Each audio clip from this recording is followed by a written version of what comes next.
Сәлем достар, бүгін біз чечевичный суп дайындаймыз. Өте пайдалы тағам, ең бастысы оңай дайындалады. Алдын ала сәбіз, пияз, сарымсақ, картопты ашып тазалап дайындап аламыз. Чечевица, томат пастасы қажет болады.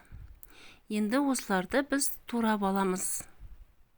Бұл тағам өте пайдалы тағам болып келеді.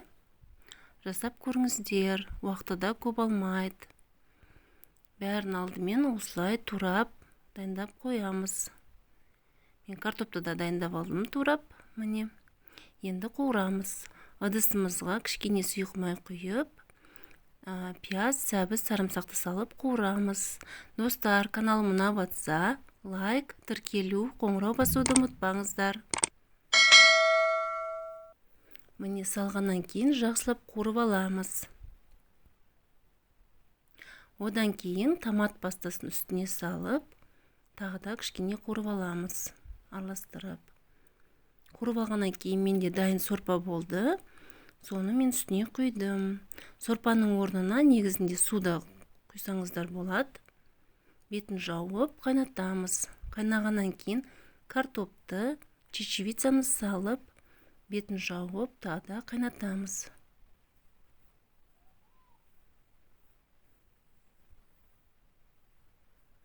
Қайнағаннан кейін тұз қосып, дәміне қарай араластырамыз. Бетін жауып, тағы қайнатамыз. Картоп бәрі пісу керек ішінде.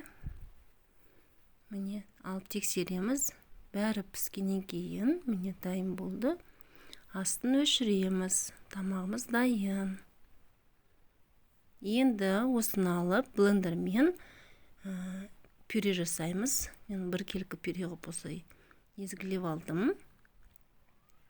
Тамағымыз дайын. Енді ыдысымызға құямыз.